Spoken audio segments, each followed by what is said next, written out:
I went to a reverse Whois search, checked the Foxy Fighter history, and saw his name there. Also, the Foxy Fighter email address shows up on his $11 background check.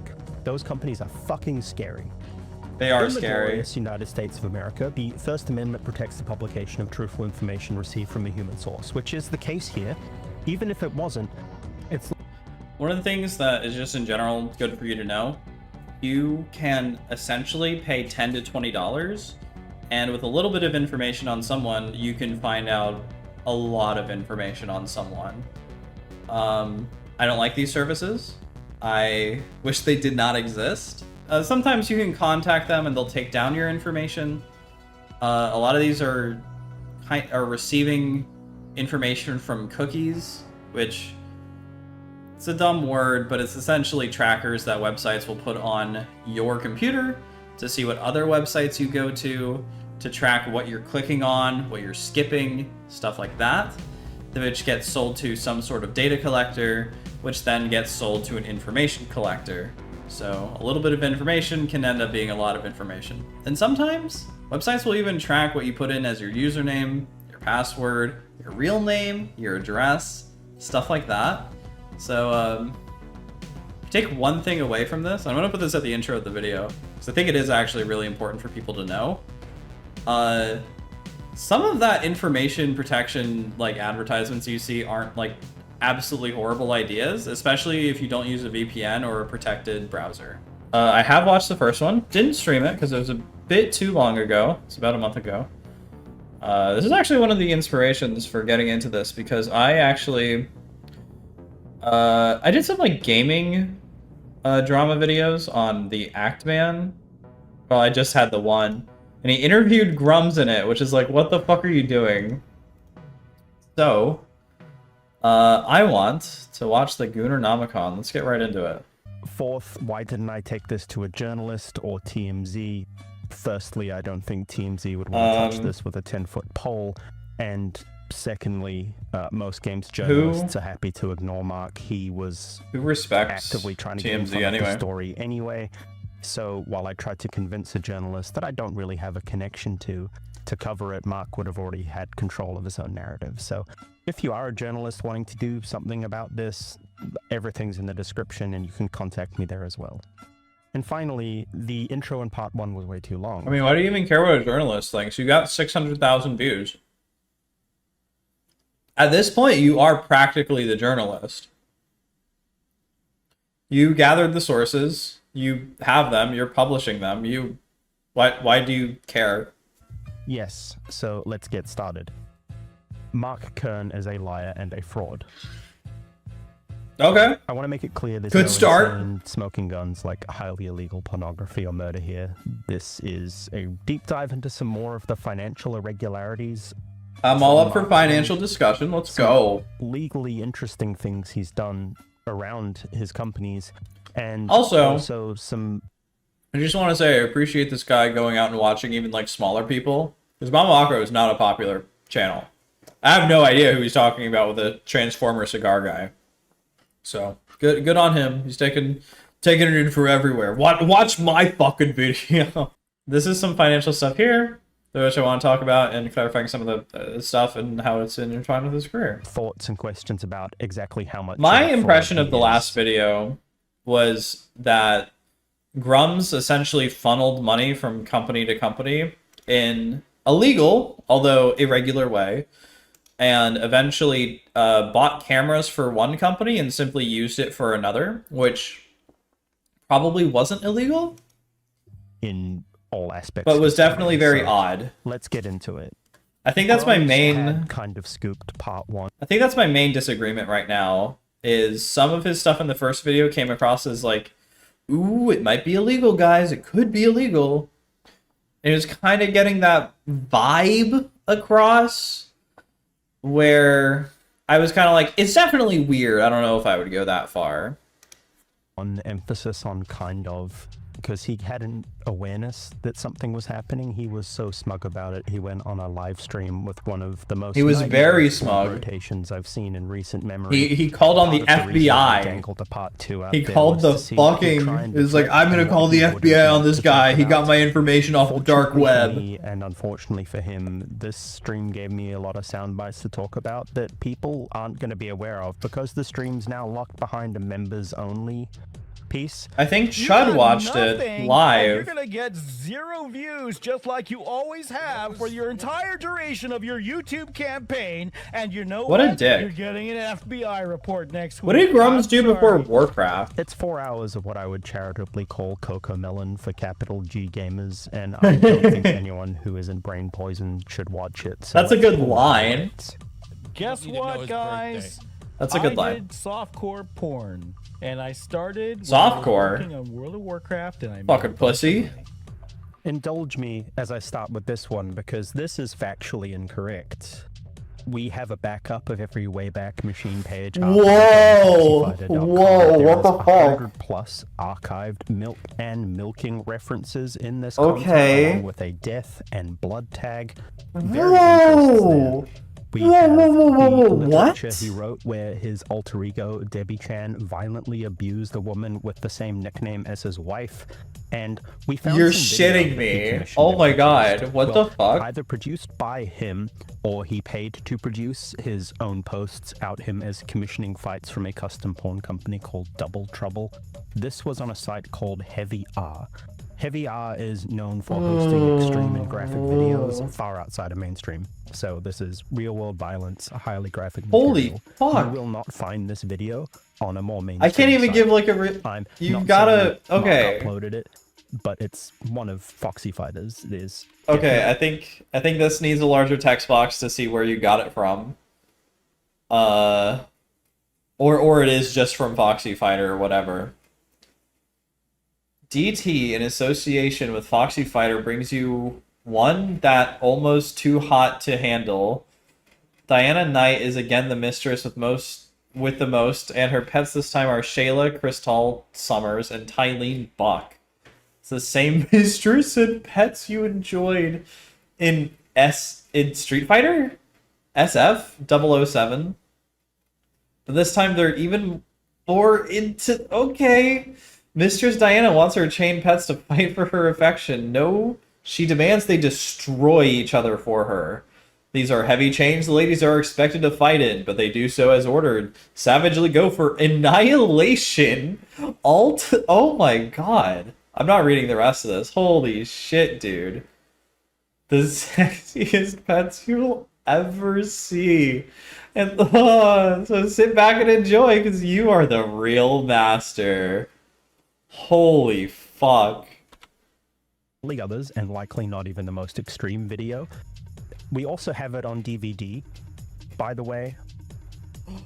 It's called Time. You bought the DVD for this? That's got look. I know you're doing it to like proof up your shit, but like, oh. Eileen versus Shayla, and the description is: 2 women wrestlers are chained together in the ring and have a real busting fight. You're having like actual violence on this website? You're having real actual like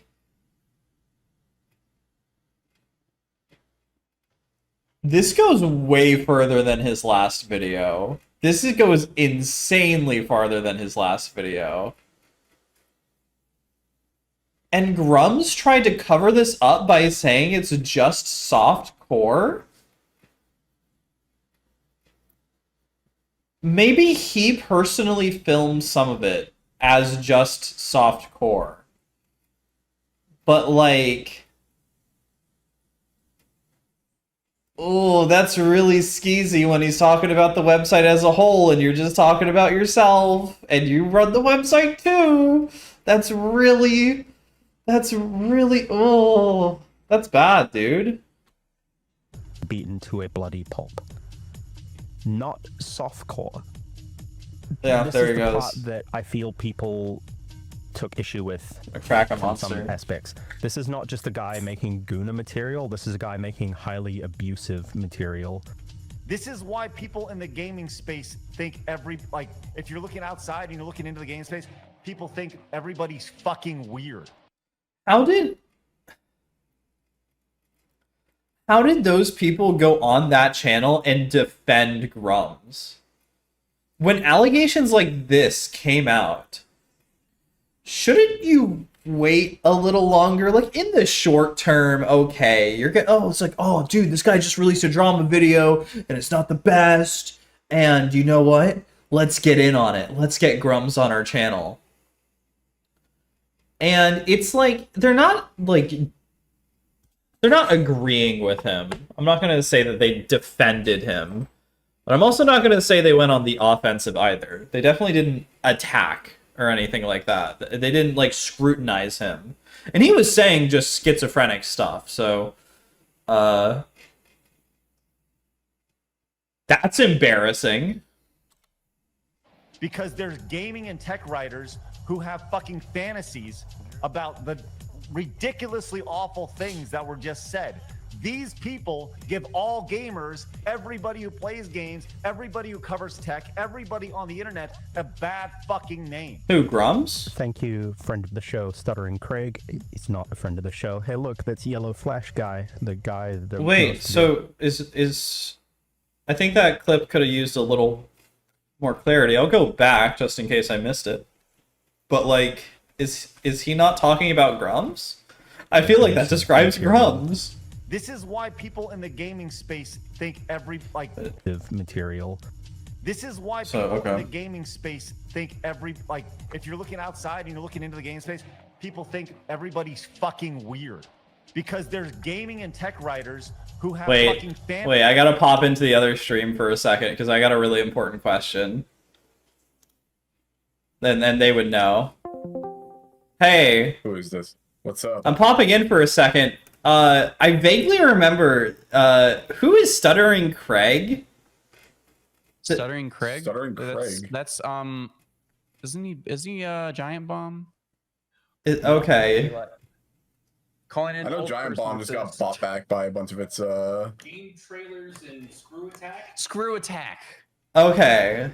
Is he well liked? I'm just wondering. Is he well liked?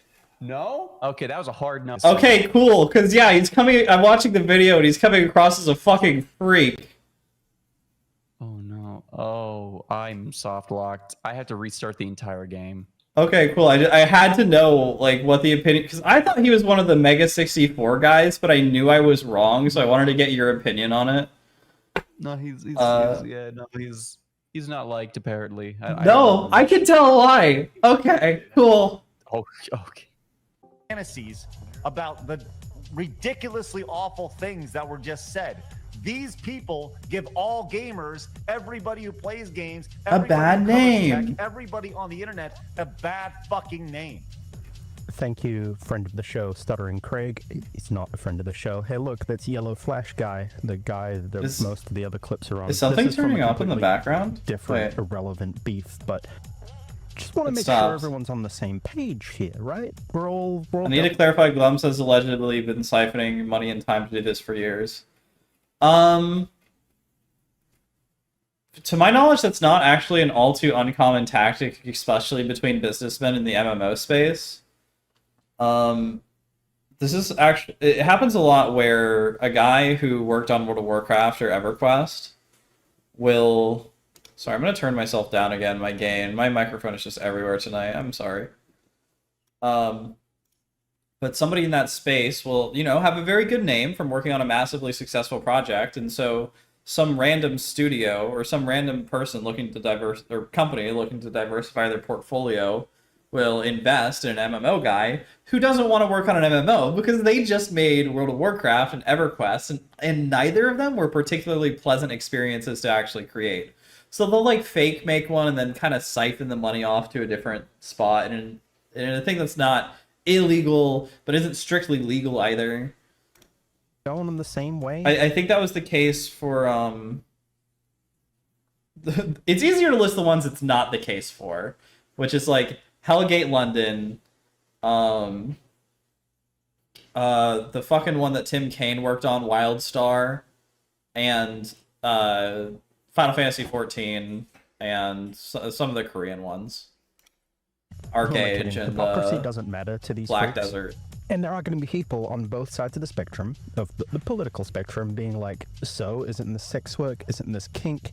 This isn't kink or sex work. This is a man who has effectively done financial fraud to fund his porn business on the side. That's my big contention here. I am the Hugh Hefner of Blizzard. I definitely think well, I don't want to get too clear, because Grummz might sue this guy. Maybe he'll sue me. I have no idea, because Grummz talks like he's the most powerful guy in the world. Because he has all this money, apparently, that he's not making a game with. Or, well, he's barely making a game with. That does seem to be true. He is siphoning off the money to do stuff. I don't know if he's doing it now, because some of it's going towards Juniper. I don't know if those websites are still on. But I believe in the last video, some of them were closed down like decades ago, and some of them were only a few years ago. So at the current moment, I don't know. Maybe we'll get more context. That's what they got 20 years ago. How fucking It was embarrassing 20 to be years on ago. that I'll give him stream. that. Look, Foxy Fighters was first active in 2001, the same France? time he was working at Blizzard. It was also 15 years ago when you sold Oh, so he's using like an catfights.com open search thing. to John Femfight. Insane username. What the fuck? Is this Grumm's secret name? John Femfight? You're fucking... What the hell? What the fuck? He runs the free catfights.com forum and is not only a producer, but gets involved in discussions concerning the industry. John took time out to discuss his ventures with Johnny Ringo. I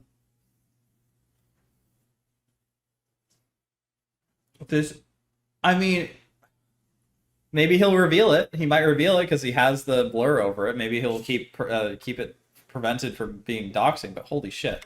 And by the way, I'm stealing that at some point. 14 years ago, 2011 as well, Foxy Fighter joined Quora, which you followed on your other Grummz account for some reason. What? Debbie Chan, you made a Reddit account where you fish in a strip club DJ's AMA on Reddit. Okay, we'll read this in a second. Grummz knows a bit about computer science. He worked at a major company. He should have some basic fucking, like... There's like rules for non-contact between your own accounts so that you don't come off as the same person or boosting or anything like that. And what the fuck? It's bad OPSEC. It's bad operational security.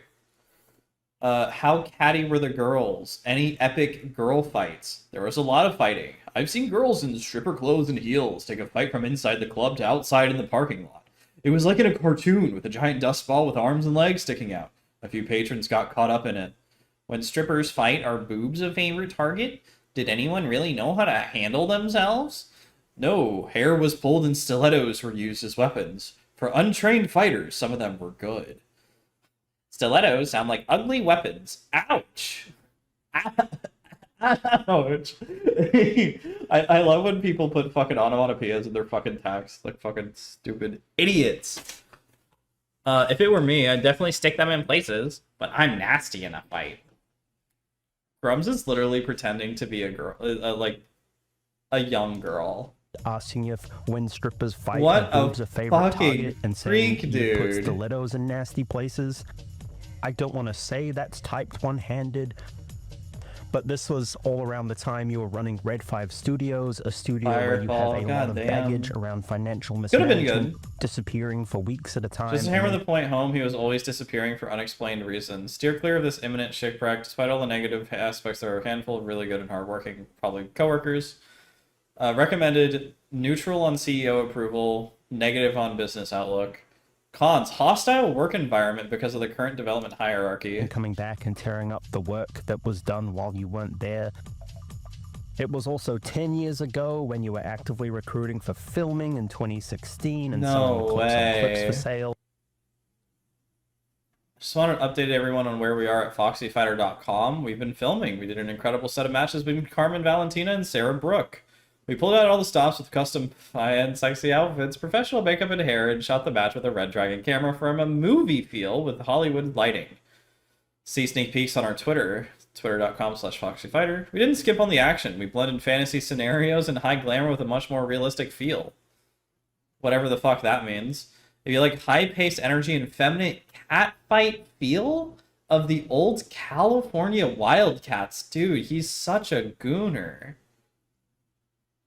Things you are going to love: Foxy Fighter's updated take on realistic sexy catfight. See pics on our Twitter feed and follow us for updates. Some painful mauling and abuse.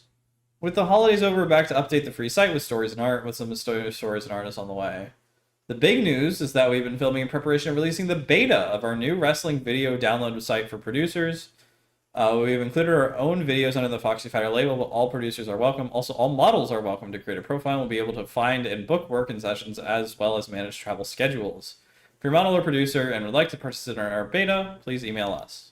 And then it was 4 Debbie. years ago when Ember Production is on a hiatus with no meaningful updates. Wait, Debbie Chan was going as far back as fucking August 2021?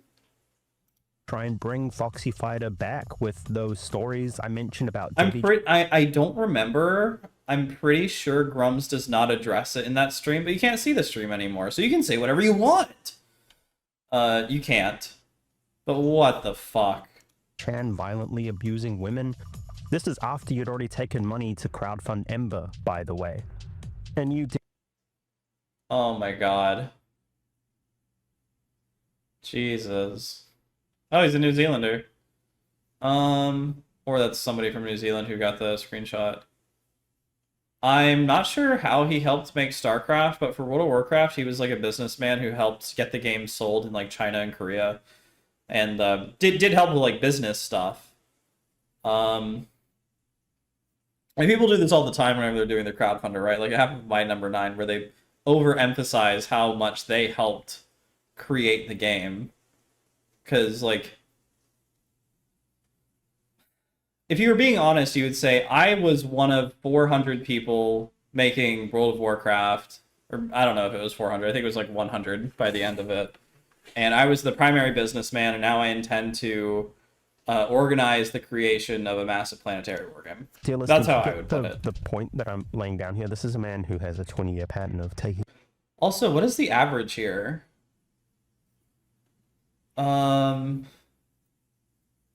That's like, what? That's like $10-ish per person.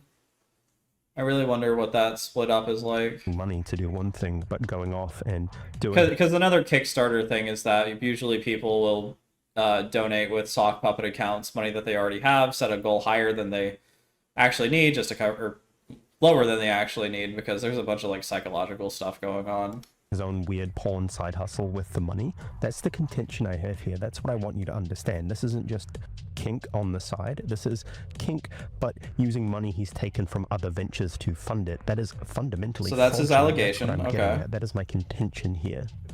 I also have questions about... I wonder if he's the mixing up involvement of contention his and parents, allegation, 'cause this or if that's actually lines the up right word, because incredibly I well don't with the know. tax fraud he's also done.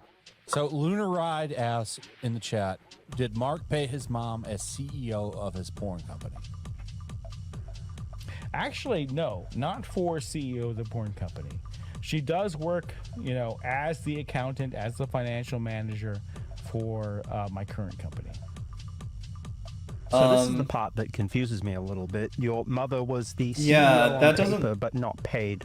Given the information from this, and this was in the previous video as well, I don't know if you would have to pay her, because like she might have literally not asked for it. You might be paying her on the side, or you're paying her for another job, and it's just her name. She's not actually working. She's just putting her name on it for some fucking reason. Who knows what the reason could be? So I'm not certain I have an issue with not paying her if essentially all she's providing is a signature. But maybe we'll get more. Suspiciously around the time you got that previously mentioned massive lien from the Oh, state what of the California. fuck? $300,000? Isn't that what she crowdfunded fucking Ember for Yeah. was that? It was like 187 New Zealand dollars. That's like it's like $100. She was just doing that out of the goodness of her heart, but also being the accountant, but CEO on paper.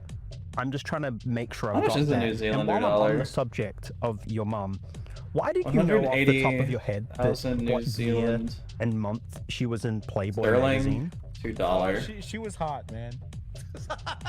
She was hot. So is that something that 180,000 is before, or is about that 100,000 American dollars. 1967, the year before I was born, Christmas edition.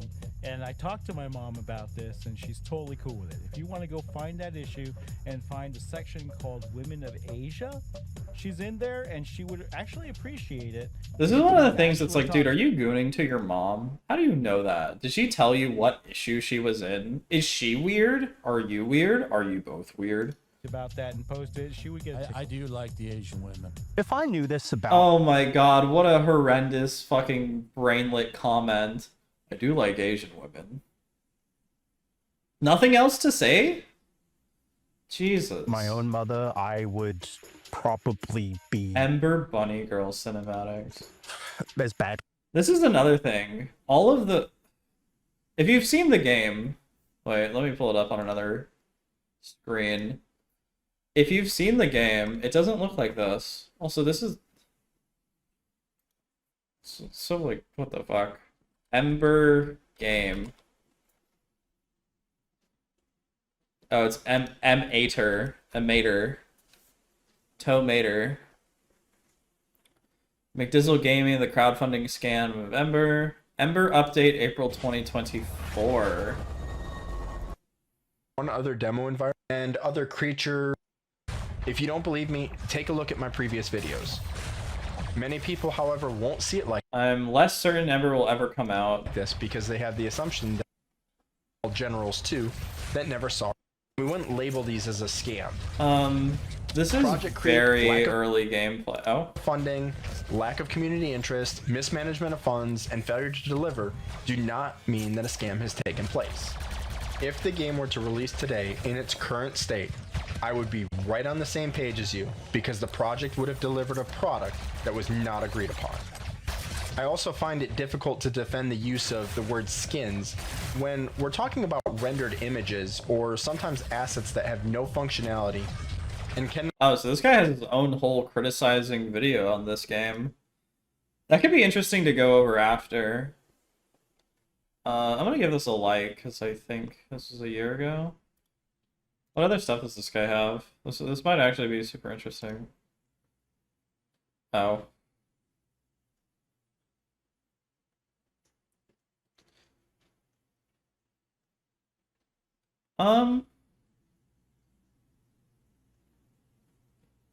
I would probably watch this channel unironically. Alright. Adjusted as Mark is. And while we're on the subject of Playboy Also, Bunny, who gives a fuck about this?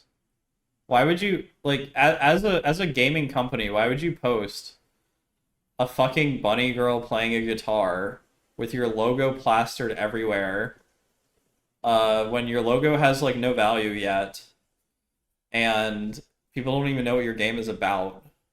I've known that Ember exists. I have no idea what the game even is. I mean, we know a little bit now because it's like an MMO. But like, this makes the so 3D stupid. model of the Ember Bunny girl with the Playboy Bunny outfit so much weirder. Anyway, moving on. I just want to point out that that's just kind of weird. Let's talk about the Firefall bus. Grummz claimed in this tweet that his bus was cool. His bus was cool and far more useful than the South of Midnight bus. And I'm not here to judge which bus is better. The part that sticks out to me is that he says it saved him millions from an E3 booth. And look, a lot of people are gonna hyper dunk on Grummz for the bus. What you're not understanding Wait, is that okay. if there's anything Let's wait for that famous to get to the top maintaining so we its can read value, it. it's a pole. okay, bus, they scream at me. Bus, lol, dude, it's a bus. Step away for 10 minutes. Come back and still see SJWs shouting bus. Yes, public transport is good, you hipsters. They're all mad that I bought a bus and keep shouting it. They think buying a bus makes you Satan. Yes, we refuse to pay for it because the vendors fucked it up. I assume that's the E3 booth. I assume it's in storage or parted out by now. I'm assuming that's the money. Buses cost $1 million new. I spend $2 million total. Improper grammar there, sir. I spend $2 million total to customize a used bus and got $4 million worth of advertising out of it. My name is Mark Kern, and I'm a bus lover. Sometimes somehow spending $2 million on a bus to be featured in a TV show and get $4 million in advertising. How do you get $4 million in advertising? Was bad marketing. Or maybe people bought shit. I don't know, whatever. The bus got me millions in free TV airtime and social media. Oh, so he's just estimating the value of social media buzz. It's a Trump move, so they don't understand it. 20 gaming stations, full data center in the rear, capable of hosting 3,000 players at a LAN, built-in streaming studio. Gaming and pandas, isn't that the cum panda? 30-page defect report on how West Coast Custom screwed it up and make it Fully modified unsafe bus to drive. filled with computer equipment. The idea was to take the bus on a year-long tour across the U.S. and reduce our costs at trade shows. Trade shows for AAA games are $1 to $2 million each show, so this would have been a lot cheaper. Wait, if the bus cost you $2 million, and AAA game show was $1 million. Yeah, alright. Despite its defects, it brought in $4 million co-marketing contract and appears every time WCC is on the air. Who the fuck is WCC? For competitive play at LAN's, data center lag is always an issue. The bus would have eliminated it. Man, they really hate that bus. Getting more bus. SJW hate tweets. He got real mad when people talked about the bus online too much. Luckily, until this bus was made, we'd never seen what happens. So I'm assuming you are not the archiver of these tweets, because we're getting like different localizations everywhere. There's New Zealand dollars. This is Janv, which I think is, I don't know, Polish. Might be Italian. I have no idea. From a marketing standpoint, oh wait. We had to scrap it after 2 shows and refused to pay the balance when we discovered how unsafe they had made it. Is that the bus? So that seems like a waste of money. Or maybe on par with the money you could have spent at E3. Because you also have to do like operating costs, right? So that's going to be an issue. But it probably takes up a lot of gas to power all those computers. Assuming anybody even ever used it, which I kind of doubt it.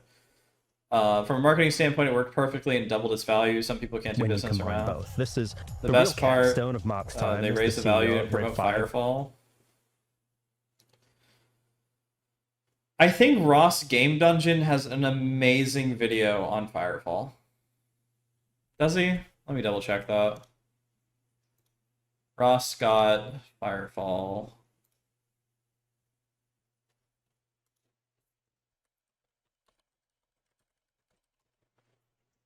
No, he doesn't actually. I thought he did. Firefall. I just get a banned game. Firefall game. Apparently I have like a halfway watched video called What Went Wrong Firefall by a guy named Wicked Wiz with 1.6 million views. Maybe we'll watch that after. I'm getting a list together now. Did that fuck up? Ah, we're good. The infamous Firefall bus. Look at it. It's perfection. I get the vision. Yes, they went cheap on the sliders, so they bent, used speaker wires for high voltage electricity. So this was like cobbled together out of like random bullshit, it looks like.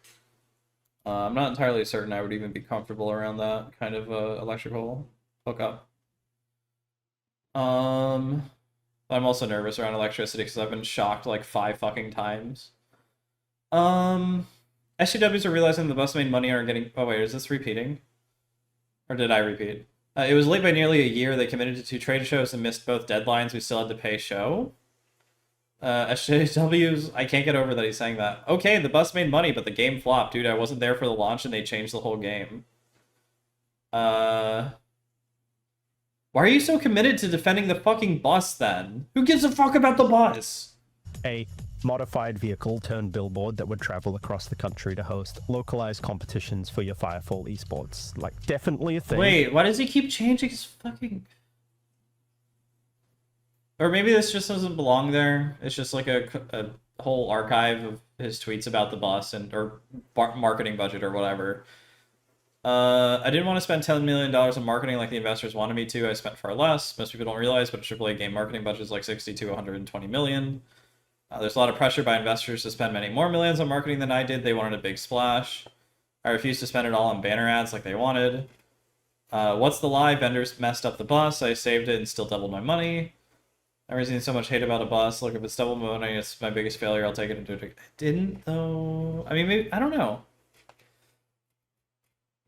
One of the things that does allude to him siphoning money is that he specifically keeps saying that the bus doubled his money, or Firefall's development money, but it seems like hit my money. He says my money right there. So that's making me assume that maybe the investors wanted him to spend on a budget that they gave him. And he's like, okay, I can do it for cheaper. And then he took the extra money, maybe? I just think this wording is weird. And it opens him up to a lot more holes to poke in his story. Maybe what was shipped was not my game. Again, why is he defending it so much? You keep fapping to the bus. I'm moving on. This thing was stuffed full of the latest. Not moving on, not moving on, not moving on, not moving on, not moving on, not moving on. Like, dude, come on! Come on! The bill What's with this guy? was about $3 million, and you say this bad boy saved you money. I found probably not the most ideal source. It's gamesindustry.biz. I think they're okay. A 600 square foot booth. But yeah, not the most ideal. Cost $10,000 a day. So for a 3-day event, that's $30K. Add in your booth fit out, labor, and incidentals. That shit starts adding up, right?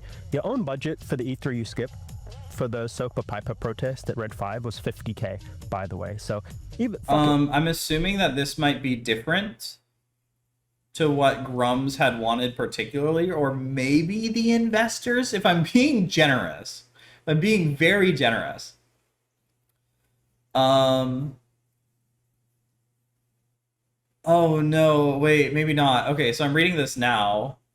Indies Crash E3 was an effort by developers at semi-formal studios to get itself plus 10 other indie companies, that's 11 companies, to E3 2013. After the successful voting period, semi-formal found themselves with 600 square foot space. That's not huge, but that's probably about the size of the bus. I'm not looking that up. I don't care that much. And with other costs and fees, spent only $100,000 on the show. That sounds like a lot, but that's actually really cheap. Which is true. If you're splitting that between 11 companies, or having 11 companies fit within that space. I have about I think it's about 600 square foot living room. It might be 500. It would be tight, but I think you could do it, especially if you're doing it for kind of like lesser known indie studios. For a single company where you can pack more stuff in together in a smaller space, I imagine, because for all the other games you'd need to have, like, this sign is for semi-formal, this sign is for Indie Studio 2, this sign is for Indie Studio 3. Whereas the other one is like, this is for Firefall, and that's it. I'm confident we had the cheapest price per square foot when you factor in all the costs of decently interactive booths at E3. The 600 square foot cost went to $30,000 to build the booth, and the remaining $40,000 went towards E3 fees and other needs, which I'm assuming is water in California. As the booth itself, the team was originally quoted between $80,000 to $250,000 from booth designers and museum exhibit companies before they went with the local prop maker instead, that's pretty cool. Good for semi-formal studios. Let's make it $200K a year. Were you planning to bring this same bus to E3 for the next 15 years? Let's include the other events that cost pennies on the dollar compared to E3. It would still also, I just realized, this is a pretty small claim to litigate out of everything, but I'm assuming it has a larger point to it. I want to ballpark it at about 10 years to make this money back. We're not even including labor costs. Brand ambassadors aren't cheap. I've paid for those before. I mean, with how Grummz was describing that thing as getting hooked up, that seems like a fucking fire hazard to me. Like, that's probably not that legal, especially in California. And what about the cost of an inevitable refurb when a neckbeard spills a drink on the keyboard and seat? Maintaining those hydraulics costs a pretty penny. Could you imagine? Because it's all hooked up probably to the same circuit. I'm just imagining. Maybe they had a totally amazing electrician hook it up, but if somebody spilt shit into, like, an exposed wire, whole thing is fucked. And we'll need to upgrade the computers every few years as we go through graphics creep. Plus the cost of moving it everywhere. The bus didn't work and had to be towed everywhere. No How much way. towing It is that couldn't gonna even cost? I drive have it on itself? good authority that the air conditioning Dude, of the that's bus crazy, a failed so broken quickly in car. the free parking lot that people couldn't even get inside. It overheated the computers. If there's anyone smarter than me that can make the math work, please do so in the comments. Mark, The only thing I could think of is that maybe his investors would not have taken a smaller booth. That's it. Wait, I'll leave that as a comment. At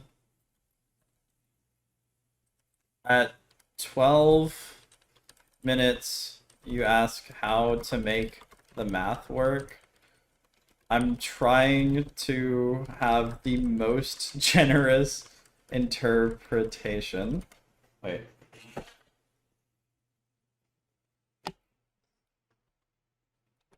Interpretation on the math. It doesn't work. Lamau. Only it could work if investors wouldn't accept a smaller space, or if Grummz, the negative opinion, was only comparing his saved money to an expensive floor piece. I don't know what the right terminology is there. Thanks for the epic video. Have a Reddit gold there. Okay. always tries to claim that, oh, they're saying there's no demo for my game. There is a demo. I'm gonna put footage of it on the screen. Your backers know there's a demo. No one's disputing. Wait, what?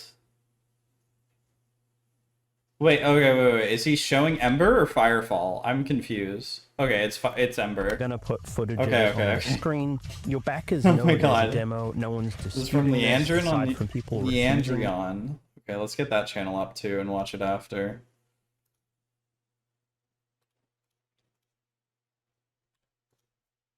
Leandrion.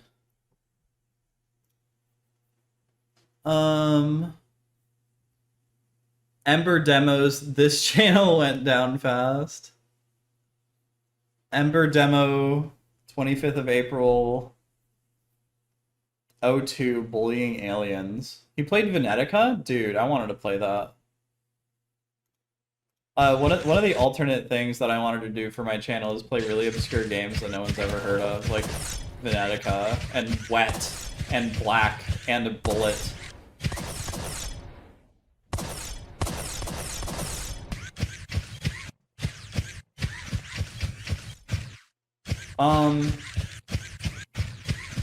Wow.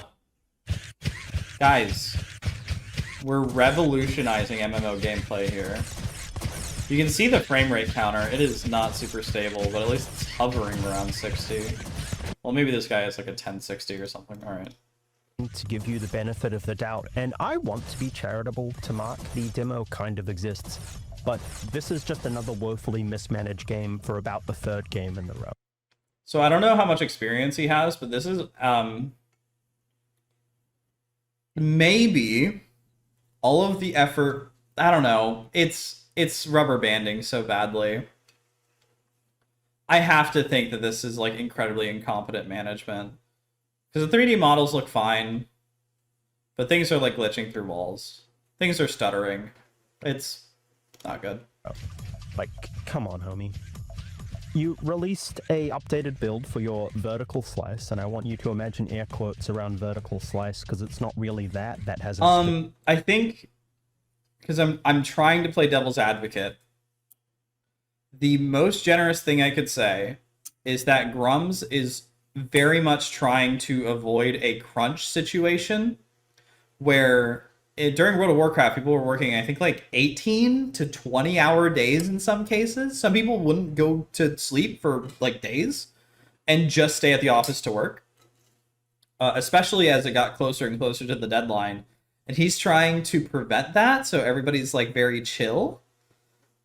But if he ever does want to manage a deliverable on a timeline, he might actually be gearing himself up towards even more crunch, to the point where he's either burning people out or setting unrealistic goals. Yeah. Specific meaning, but you're using it to pull the wool over people's eyes. This was shortly after Goononomicon Part 1 dropped. Before this, well, this is what the female model looked like, and this is what the male model looked like. Oh my god. What the fuck, dude? So, just gooners. Just absolute goonery going on. Stop gooning! And this will eventually be fixed. The keyword there is eventually. Buy the Turkey Tom Stop Gooning hat, and then buy a hat for your hat. Can be measured in years, so I feel like that argument is invalid.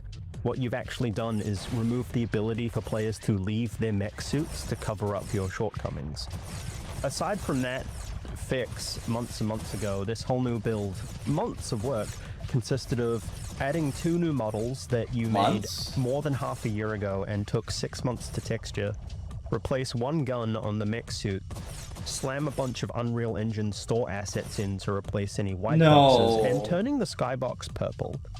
The contention is Grummz is fundamentally incapable of working on the game without an outside source pressuring him into it. That might be true. There's a lot of people like that. I'm kind of like that. This is just a hobby for me. I don't think I could earn money without a job, without like a manager. I am horrible at managing my time, and I can admit that. I'm bad at it. I started this stream like an hour later than I wanted to. We'll probably manage to get through it, I imagine, this video. But some people just can't work like that. Maybe Grummz does need like an overhead. Maybe he is better working under a person, but he just has a massive ego. Until recently, it's been, this will be a big year for Ember. I'm making a tabletop RPG for Ember. I'm working on the novelization for Ember. I've got to retexture this model I promised 4 months ago for Ember.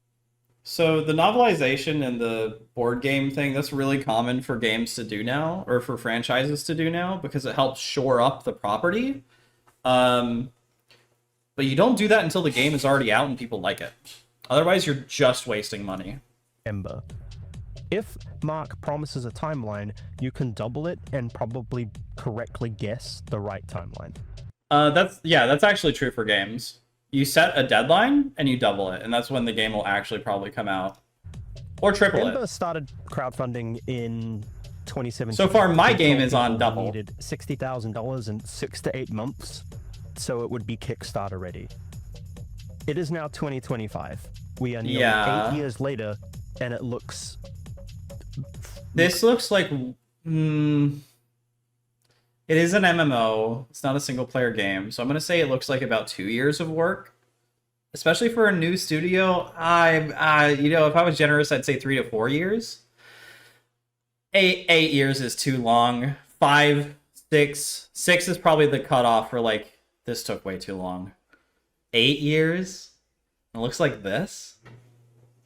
Grummz is going to be dead before this game comes out. He's going to die of old age before this game comes out. And it might come out in 20 years, but at the current rate, Grummz has to step up production. Now, there is a chance that the game was being worked on, and this is just the most basic product they could get out that was like functional on all the Git branches. It's just the one that like people that was just functional, that didn't crash every 5 minutes, because you typically do not upload the newest working product as your demo, right? But this is a pretty bad showing. Looks like this. This includes a 2-year break where he continued to crowdfund while not working on the game. and he only started up again when people pressured him into it.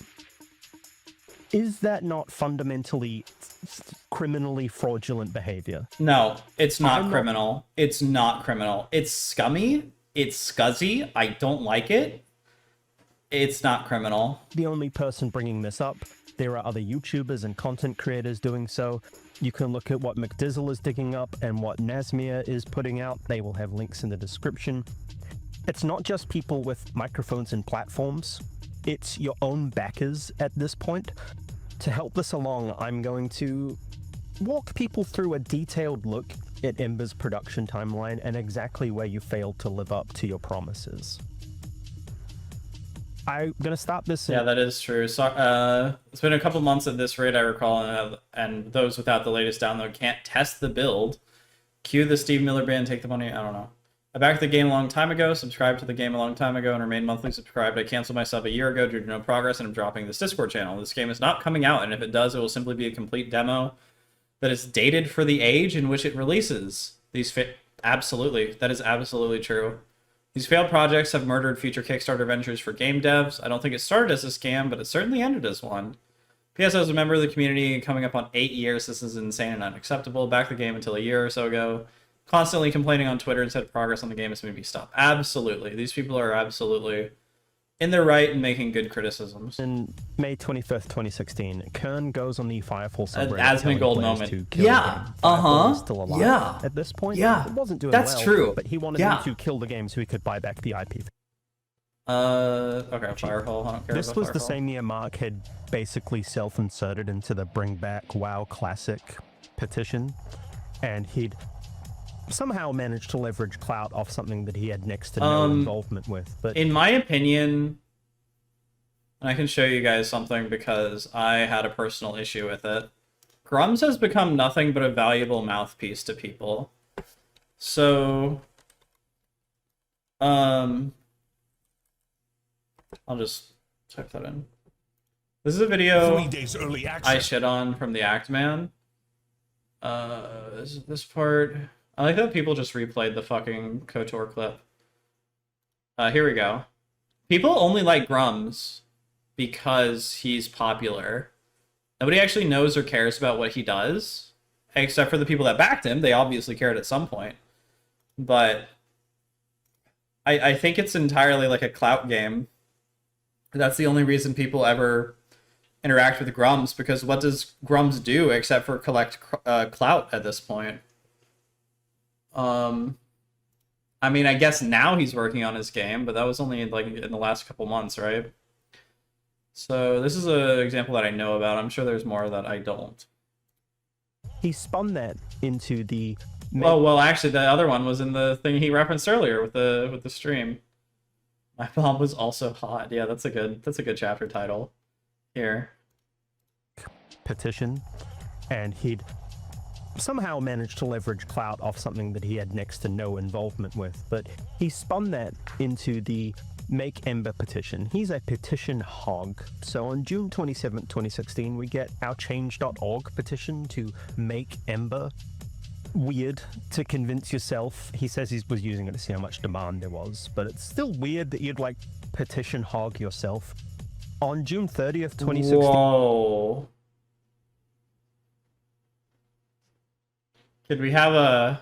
Oh, well, maybe it'll relate, but could we have a nicer transition from petition hog to the Foxy Fighter Patreon Foxy goes Fighter? live with peak earnings just below $50 a month at launch with 6 paid members. Sorry, wrong business. Run by your mother. July 6, Jesus. 2016, you launch an Indiegogo campaign for Ember, forums, website, and art.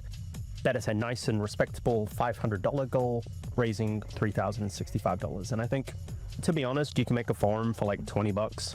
And as a forums lover, I respect the fact you made a forum in 2016. They are a dying breed.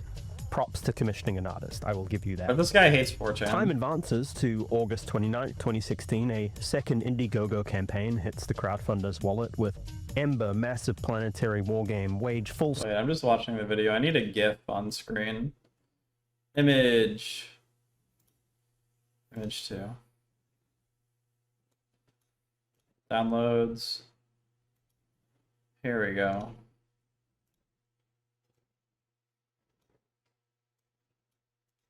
Scale war against alien kaiju in a massive co-op shooter. This one is a $5,000 goal, eventually raises $23,000. Oh, so this is wait, so is this his second crowdfunder? Crowdfunding? Yeah, so this one got like 100,000. 2016, a small developer. The main goal, Oh, I skipped it. $1,000 goal, eventually raises $23,000. So he's up to You wanna build 3D and $126,000. Design assets. Really take Ember to the next level. Your deliverables are pretty respectable, to be honest, like grounded and simple, which is what we want for a small developer. The main goal of this milestone is to create the I'll fully read it. textured 3D model of the Thumper mecha and create an illustrated design vision book that defines the game. One thing that I need to point How is he operating? How's $126,000 is not enough to operate a studio on for more than like a couple of months. out is the Thumper is basically a side activity from Firefall. It's a side quest, like a world quest in World of Warcraft. He spent 8 years trying to remake a World of Warcraft world quest as his vertical slice. Just to put this into context, you're promising this is going to be in a white box test environment, engaging, I guess. And if someone stumps up enough money, they will get the model to make their own 3D printed bust. We're getting there, it'll be playable. I do want to flag a note here. I don't think these are good deliverables, actually. I think these are actually quite bad. What were the actual ones? Because he stopped reading, didn't he? Alright, so perks starting at $15 include a playable build that shows off the Thumper, fully textured and complete with shaders. I'm sure we'll see that. Mining mecha that follows you, a simple default Unreal Engine test dummy is a standard for the player. Once you issue commands like drill, you are free to post screenshots and take video or stream from this exe to help promote the game. Promote this stream, tweet it out on Twitter. Access to playable mockups. Backers at the Emberite level and above will get access to the final playable mockup. Why wouldn't you just give access at that point? Just give them the game. Are you asking them to, like, once they back this, they have to buy the game again? Illustrated Design Vision Book, both the PDF and electronic formats and printed versions are available at different perk levels. Who cares? 3D printed torso and shoulder bust of the complete mecha. Why? For Grummz, this is very odd. If you're gonna give them a bust, you'd think he'd do it of a woman, but I guess that's good that it's not Gooner. Future game perks, in-game awards such as custom skins, name on the founder monument, and other perks. Where the fuck is a monument gonna go in this game? That I need to point out is the Thumper is basically a side activity from Firefall. It's a side quest, like a world quest in World of Warcraft. He spent 8 years. I don't know trying to what make a world quest in World of Warcraft is. Is that like a world rift in quest Rift? as his vertical slice. Just to put this into context, you're promising this is going to be in a white box test environment, engaging, I guess. And if someone stumps up enough money, they will get the model to make their own 3D printed bust. We're getting there, it'll be playable. Wait, they have to make their own 3D printed bust? They have to buy a fucking 3D printer and the materials to make a... Dude, what the hell? I do want to flag a note here where you say, currently each milestone is designed to be funded and delivered in less than 2 months. Holy fuck. So we're going to skip ahead to milestone 3, the third Indiegogo crowdfunding campaign. Dude, I've been closes on laughing like July a 5th, fucking evil 2017. maniac. Oh my god, that's Not awful. quite the pace we wanted, but it was funded for $114,000 between Indiegogo and PayPal. Okay, wait, so he's got $114,000 now, plus the 23, plus the 100, so he's up to 237. This was off of $20,000 goal, so we're 3 from 3 on overshooting funding goals, which is nice work. Like, Mark's pretty good at raising money, I will give him that. I'm He also is not a going to hold a businessman. slight delay here against you yet. Game dev is hard. And Mark, look, he's delivered his first 2 milestones. Look, game dev is hard, but you need to have a studio. That's why you have multiple people working for you. I have to imagine that, again, the most generous thing I can say is that he's getting contractors to do every single specific task. Which is not just hire them. Maybe he can't because he doesn't have the money, because he's getting, like... He's making it sound like this is a lot of impressive money, but for a video game, it's not. It's really not, especially on the scale that Mark wants to make. He's just a clout goblin, clout demon. There's a slight delay to milestone 3 starting. It's nothing major, unfortunately. I did think that he was a good businessman because I have this book. Let me go get it. It is called The WoW Diary. And it's a book, believe it or not. And it's written by John Statz, who is one of the original devs on World of Warcraft. I swear, this has a point. It's not derailing. And Grummz is quite a good businessman, especially when dealing with people in Asia. Probably because he's Asian and they were kind of racist in the early 2000s and still a little are. But he did manage to get really good deals for China and Korea and Japan, I think. But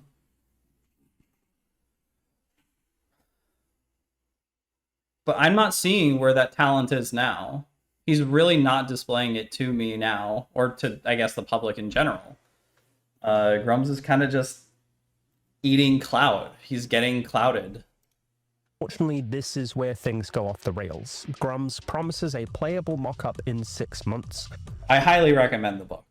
Kickstarter for the full game a month or 2 after that. We did it. You did it. 114,000 between Indiegogo and PayPal. This is going to allow us to create a great playable mock-up and video to grow our audience, which is already 12,000 strong. Here's what's next. Over the next week, we'll be collating all the pledges. There are many upgrades, PayPal pledges, gifts, and prizes that need to be integrated and checked to match against perks. By this Friday, backers at the $15 Scout level and above will receive emails of the PDF Vision Book and Thumper Art Build Exe. If you gifted those, you may forward them onto whoever you gifted them to. Next week, we'll begin contacting you for your forum name and They're asking for forum names through emails? They don't just have like a forum account creation system? This looks like a scam. That by itself looks like a scam. Oh, that's just for your giftees. No, it says your forum name and your giftees. Okay. You must have an Ember... So, what? Oh, sorry, that's just an organization thing. Never mind, I misread that. We will verify your perk levels at this time. By the end of next Friday, everyone who responds will receive their titles assigned by hand. That's a horrible idea to do to potentially 12,000 people. Expect this process to take a week or so, and we'll start with the highest backers and work our way downwards. There are 2,000 we need to do by hand. Okay, terrible. You can automate this with like an algorithm. What the fuck? Note that perks that include multiple copies of the game or playable mockup do not come with multiple stretch goals, unlocks, or skins. These are one set per pack only. When you give a copy of the game or playable mockup, you are only gifting the mockup or game, not duplicating the skins, bikes, etc. That's it. In a month, we will have formal Ember account set up that will link your forum, Discord, and Ember information. In 6 months, the playable mockup should be ready. A month or 2 after that will be the chaos. I don't know what that is. Obviously, the $114,000 doesn't go that far, because on July 24th, 2018, you start offering upgrades to milestone backers as a limited time offer until the Kickstarter later this year. One of the things that I suspect is that Grummz is taking the Star Citizen route, where he's like crowdfunding, cool, and giving all these perks and deals to people for money, but taking, you know, and the rest of the game is what it is. Year slips past, and the whole year does. Whoa. Debbie resurfaces on freecatfights.com and asks if there's demand. Could have delayed that a few seconds. Jump scared me. And for the return of Foxy Fighter, we love to see a well-rounded man with hobbies. On Jan 28th, 2019, we get our first playable mock-up of Ember. Welcome to another video update for Ember, the Mech vs. Kaiju MMO. The first actual gameplay build of Ember is now available for download. The movement demo features our medium omniframe running, jetpacking, and gliding. This is a huge update for us, as this is the first time you can pilot the omniframe. Fans and backers were thrilled with the fast pace and fluid movement, switching between running and jetting and dropping glider pads for those Firefall memories. Backers can download this now at my.ember.com. That's spelled So wait, is Firefall just Is Ember just Firefall 2? Why would you recreate a failed product like that? EM8ER. I thought he bought back the IP. Did he Subscribers not manage now to? have access to the previous terrain build. For more video, be sure to watch our Twitch channel, which streams every Thursday. The link is in the description. God, I hate released Unreal 2 Engine builds so in the much. past month, starting with our tropical themed terrain build earlier this month and culminating in the movement demo. This is a record for the Ember team, and a sign We that did things it. are heating up as we get closer to Kickstarter. Expect new builds of the game at a much faster pace. Whoa. So 3 crowdfunding rounds in, upgrades, and next step is a Kickstarter. Let me just check in on how the Kickstarter... I first watched Chud Logic cover this, and I thought it was like, oh my god, or I watched him cover this video, and I was like, oh my god, that's crazy. But one of the things that Chud Logic lacks that I have is intense video game knowledge that is useless in 99% of situations. went, and... well... I can give you more context for this. we're coming up on $600,000, $700,000, $800,000 in funds raised. It's really opaque there. But there's still no Kickstarter in the year of our Lord 2025. How are your backers taking it? I saw fuck Grummz Not in the ass. great. I want We to are in highlight overdrive. one particular backer that stuck out to me. His name is Mad Dog. Mad Dog has donated close to... Oh, it's not that Mad Dog. We're He okay. has unfortunately lost hope, and he's been losing it for a while. Even as far back as 2021, he was concerned, wanting to know when we might get to an open alpha or beta. As of writing, he's at least 75 years old, and he's been strung along for close to 75 a decade years over something old. that's still not to the state you said it would be at the end of 2018. I'm going to try and put aside the fact we're on wildly different Like- sides of the political spectrum and approach Games take a long time, but this is like an insane amount of time. this hopefully objectively. If this timeline and neglect was done by any other game developer of note, Mark would be pissing, shitting, and crying on Twitter. Oh, he absolutely would. I mean, he was about Concord. He was shitting on Concord. It's like, how did this game take 10 years? Blah, blah, blah, blah. Dude, your game's almost taken 10 years. That it was a scam. That's not a particularly partisan opinion to hold. If there's nothing that Mark Also, this is a good background. I like the background. Kern takes away from this video, give Mad Dog his money back and a sincere personal apology that you failed him. It's You have it's taken scummy. $700 from a I 75-year-old don't man. know if I'd go as far to say that desperately it's trying to fraudulent. recapture a time when he was happier. And it's fucked. Anyway, back to dunking on a guy I don't like for political reasons. Yes, It's now yeah, let's 2025. fucking go. The promised playable build is, like I said, freshly updated as shortly after my last video. There's been one other tiny update since then. All of your white box assets have been hardly replaced with store assets. Your 2 kaiju models that took you 9 months to skin don't even acknowledge. I cropped this aggressively to hide the username. You couldn't disable until the last patch. Notice the incredible amount of progress that hasn't happened. Yeah, this doesn't... All it looks like they've added is, like, enemy models and a very, very basic GUI. The player is there half the time. The water doesn't work. You can walk right into this. I know this because I played it. You're watching my gameplay footage right now. This is not Kickstarter ready. It is very far away from being Kickstarter ready. You're promising 13 builds this year in your first chief chat in quite... Holy fuck. Okay, wait. Last 14 months have been tough. Comms went dark. Not on Twitter. You've been on Twitter this whole fucking time. We couldn't accept report while we regrouped. Some of you might doubt us, and I get it, but here's the truth. We're back stronger with new team. Neo and others joining Harry, Emily, Ben, and me. You have 6 people. Wait, did I miscount? 1, 2, 3, 4. You have 5 people. And some others. Okay, cool. Whatever. Building an MMO?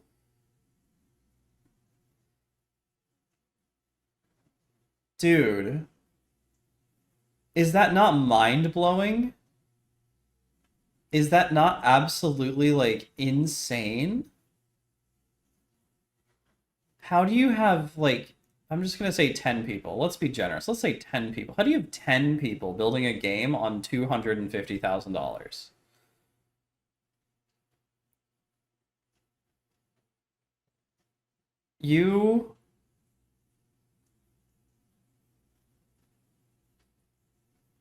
I can't even express what emotion I have right now. This is insane. This is insanity. If I was Grummz, I would make Ember a single-player game, get it out in like 4 or 5 years, have fun, blah, blah, blah, use the money you get from that to make an MMO or a multiplayer segment of a PvE shooter. Then you wouldn't have to worry about multiplayer. You wouldn't have to worry about server costs. You wouldn't have to worry about all this other bullshit that you do with an MMO. Instead, you just make a simple fucking game. How is this so hard for Grummz? Also, just to mention, this is at the start of 2025, I assume, or end of 2024. For the 6 previous years to this, he didn't even have that many people on him.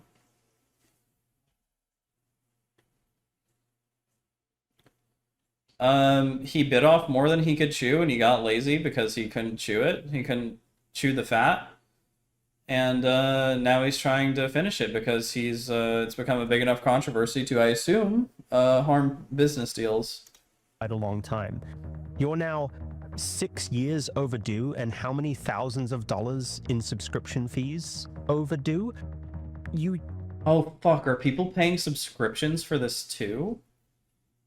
Wait, what's a, Ember? Oh my god, dude. It's so irrelevant that if you look it up, nothing comes up. Become a backer. Thank you for your interest. We're not accepting backers. Oh.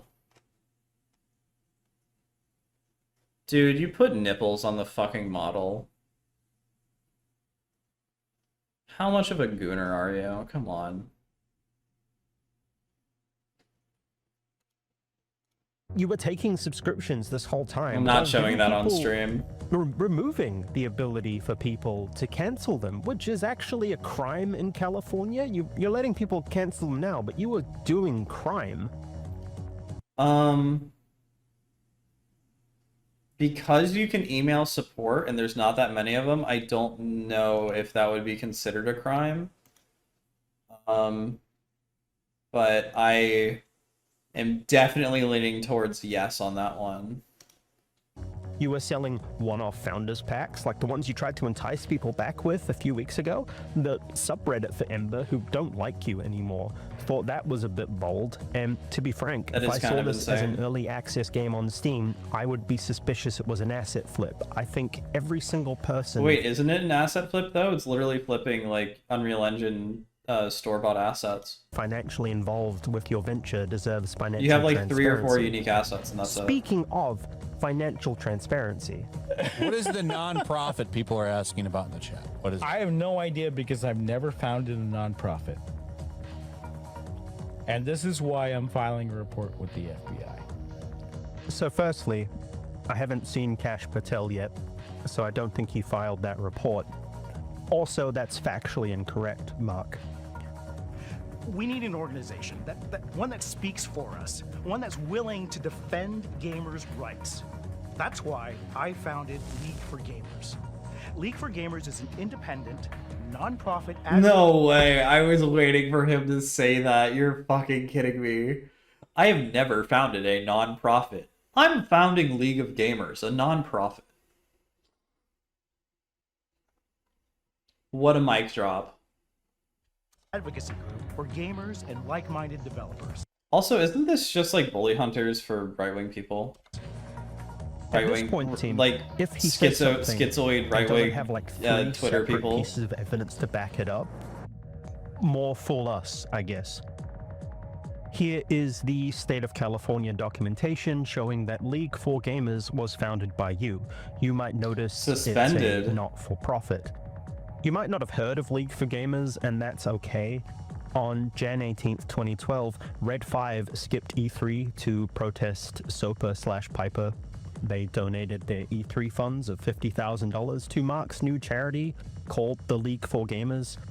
4 days after that, FoxyFighters.com went free for all to access, by the way, so he was juggling a few jobs at that point. He was the head of Red 5, running a business as a porn king. Dude, honestly, this is so insane. This is a much better video than the first one. I think I don't think there's been like a piece of information that I haven't had something to say about or something to think about.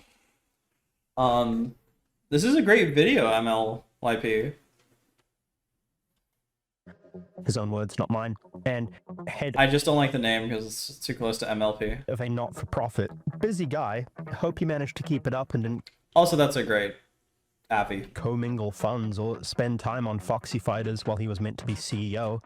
I hope there's no track record of him disappearing for weeks at a time. I'm busting his balls. On November 12th, 2020. He might like that. He probably shouldn't do that. I do wonder if, like, this is, I don't know.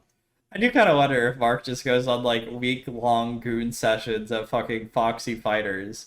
Because, like, how else the fuck do you explain him being missing for so long and all this other activity getting started? It's so fucking weird. This is like, ugh. Dude, cut off your balls at this point. Holy fuck. Free some sperm to have kids? Cut off your balls. You're such a fucking gooter. Like, if he wants to get work done. See, if he doesn't, do whatever you want. But, like, that's my suggestion for, not gooning constantly. 12. League for Gamers' first tweet directs readers to join an email campaign at leagueforgamers.org. That's not getting into the 13th, video. 2015, League for Gamers posts its first and last weekly update at leagueforgamers.org. Stop asking this man for regular updates, by the way. I think it's here. Why? Mark gets a bit busy. Don't you think it's funny to bother him about a 10-year-old fucking thing? He was forced out. He makes a statement calling it his Kobayashi Maru. Wait, I want to see it. I want to read that. In an email to Gamefront, Red 5 producer Matt DeWald states that Vice President of Gaming Development James Macaulay will serve as acting CEO. As of Thursday, December 19th, Mark Kern is no longer the CEO of Red 5. Mark founded Red 5 in 2006 to provide exceptional game entertainment along with a world-class team of developers working on the Firefall. Red 5 Vice President of Development James Macaulay will be moving into acting CEO. Red 5 continues to work on Firefall. DeWalt also states that Red 5 will not be produced. Oh, okay, so there was nothing to read. Claim he was forced out. He makes a statement calling it his Kobayashi Maru, which implies. Last week, the website another reported my purported demise as CEO. I decided to release a brief statement. That he left Red 5 of his own volition. I don't think we'll ever know. I just need to wait for this guy because he's actually doing a good job. The board makes a statement, and it's the someone else that needs to make the statement, not him. Another year later brings us to March 7th, 2015. League for Gamers posts its first tweet since weekly update, promising a new website. Blessed with more time, I guess. He's a bit less employed than before. We come to August 28th, 2015, and in response to PAX Prime's new dress code, Grummz starts the hashtag PAX Naval Policy to encourage people to post photos of belly buttons. That's a thing he's into. Whoa! Not Don't judging put that on my offensive screen. where Don't he put that. can Don't put retweet that on all my the screen. content. I'm not bringing this up to Keep that off my if it screen. fits. Keep that off my screen. Okay, chat. Jesus Christ.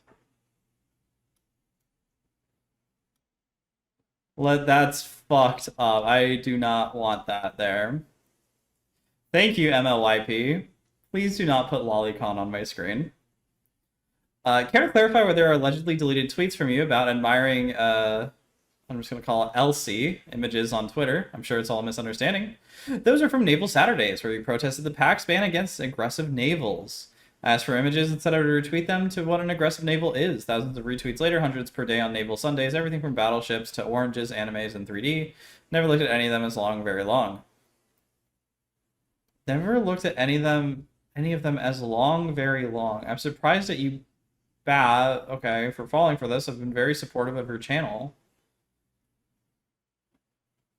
What a scummy fucking loser.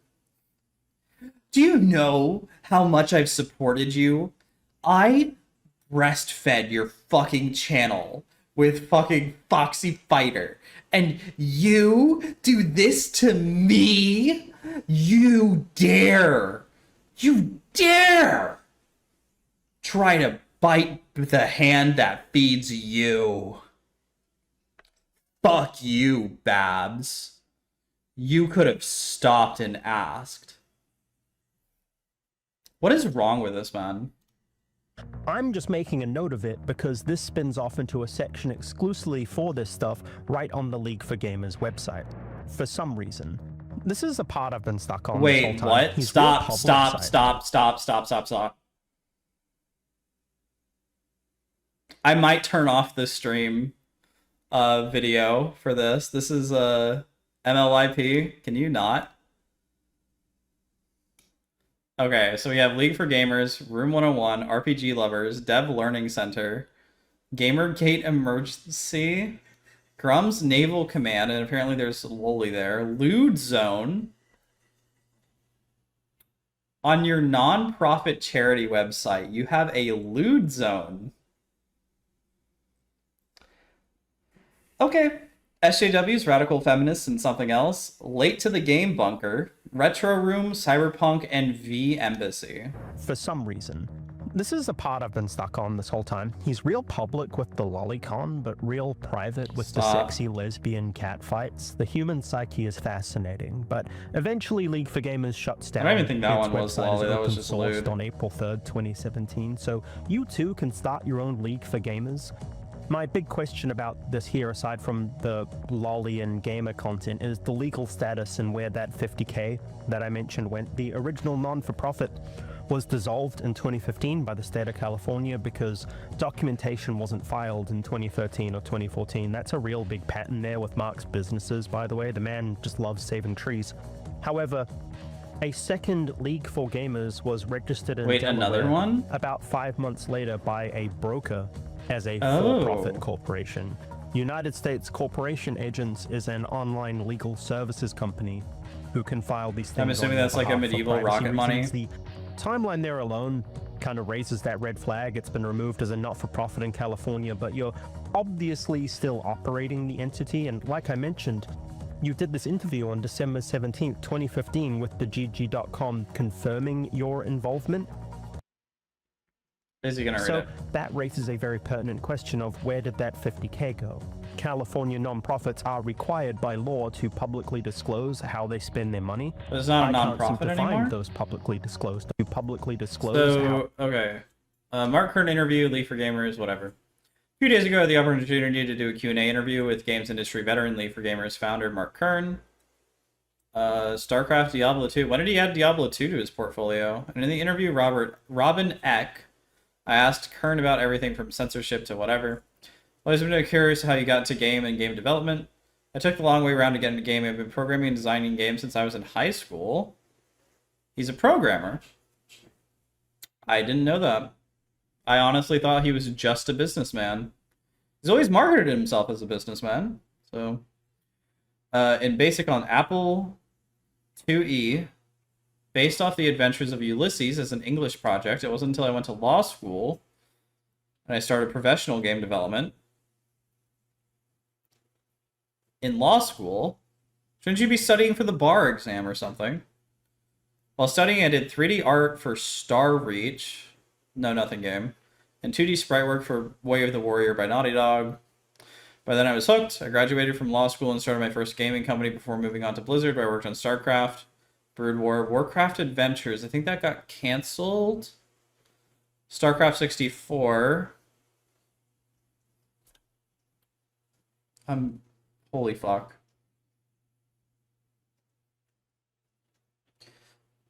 I have to look this up because I've said so much about it, but let's look at the StarCraft 64 wiki. Oh, I was wrong. Okay, StarCraft 64 is the Nintendo 64 version. Wait. Wait a minute. What's the new StarCraft called? What was the remake for StarCraft called?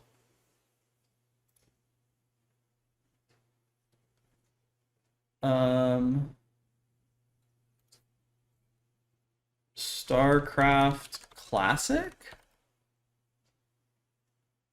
I don't remember. It was called something else. Okay. How they spend their money. I can't seem to find. Maybe those he did work publicly on it. disclosed Okay, I documents was that wrong in tell my. me what that 50K was I don't spent know if on. I ever talked about League Grummz for here Gamers was before, around actually. for a couple of years. So 2 as a not-for-profit, but there was no disclosure. Maybe Red 5 didn't send the money and just said they did for clout, which is a red flag of its own. But maybe the money was sent and League for Gamers didn't hold up its end of the bargain. It's pretty weird. And speaking of pretty weird, let's talk about tax in the IRS. I found more tax liens. There's the one. I mean, I don't care that much about taxes or tax evasion. So it does look like there are exemption forms or exemption applications. I'm assuming because MLYP isn't providing any of it that there wasn't one sent, but perhaps Mark was exempted from it. And didn't have to report it.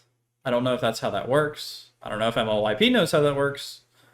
And I don't think he's giving any more context. One I spoke about in part 1 from Jan 28th, 2016. For those unaware, our big naval-loving boy is hit with a lien for $260,000 for unpaid taxes for the years 2013 and 2015. He's claimed... It says it right there, 2011 to 2013. That no backer money has gone to clear that particular debt, but to be honest, we've established a pattern here where his word isn't worth shit. So I'm going to also bring up another lien. That's certainly true. Came in for a piece with a lien of $839,027, according to a case in the California Superior That Courts. much? Firstly, well, it's a federal tax, so it's not from the state. Did he say that? I don't care. Not even mad, I'm impressed. $1 million in Dodge taxes, insanely well done. You were doing well for yourself there with your CEO golden parachute. How does he dodge this many taxes and still can't provide a game? What are you doing with all that saved up money, dude? What the fuck? Secondly, can you confirm you've not paid off that lien with backer funds as well? Because that would be something you'd also be shitting and pissing There's about. not even enough if the backer shoe funds was to on the other provide that foot, much Mark. money, so... We've got credible accusations of you mishandling funds at Red 5. Like, the bus is the pinnacle of that. There's a lot of devs stating you'd go away for weeks and come back and scrap all their work. That's a huge waste of money. Wait, on what? Just the Wait, what? Oh. Salary level. MEK Entertainment, which became Voxelnauts, made some very public accusations with lawyers involved as well. I mean, I can see that. How can you be assured you're not doing the same with Ember? I'm not saying it's true. And it's not even going to be called but Ember, it's not the because most you didn't even unlikely register that possibility. trademark. Someone else released the game with that name. Airbag, wait. The cost to register a trademark in California is $70 per classification code, by the way. So you could have secured your game for like what, $300 on every possible venue that you wanted to put it into at some point in the last decade? Airbag soldiers stole our name and created a porn game to attack us, created false X accounts to impersonate us. Airbag's actions don't just include swarming on Discord, impersonating employees and backers, but also launched a game on Steam using our working title to smear us further. Longtime backers know Ember was never going to be the final name, but they thought it was and created a Steam entry with a why do you care if it's not the final name? Who gives a fuck? Also, it definitely seems like it is the final name. Okay. Then they created a fake developer accounts on Steam and X comes and at Ember comes, etc. to try and destroy us and smear us. They created a whole asset flip visual novel because Ember is a working title, not trademarked. Steam will do nothing about it. The real name will be revealed when trademarks are approved. How many loans? It's been 8 years. Wait, was this like last year? Have you taken out against yourself to pay for the art refresh you started a few years ago? You've been making this game for so long that an art... Oh yeah, that cat girl thing. I don't even know what those fucking ears are. But yeah, that's in the base page if you go to Ember. Certain people love cherry picking and showing off a badly bugged model in game before the art refresh. They won't show you what she looks like now. This is a rigged model running an engine. Running an engine doesn't mean anything because if it's not in the game, if it's not in the game movement, who gives a fuck? Art refresh is needed before the Kickstarter demo is done. How fucking insane is that? The art pass is still in progress. He hasn't paid it off yet. This is insane. This is insane. You're totally right. To the latest I don't think he's coming at it from the best angle because he's probably not as knowledgeable about game stuff. But he's totally correct in pointing out that this is fucking insane. Unreal Engine for some reason. Like, that would be a vibe if you were going to take advantage of a major tech upgrade, but you're just doing the same game and hiding the lack of progress by now just showing screenshots. Absolutely. Absolutely. Like I said, reading water that doesn't fucking work. I think bit of an omni shambles. Water is actually very hard to get working right. At this point, really. We're through the woods, as it were. I want to cover one of Mark's biggest claims to fame. That's his career at Blizzard. I want to take issue with his claim he invented fishing in World of Warcraft. This is nitpicky, but bear with me. He's claimed quite repeatedly that he invented fishing for his wife.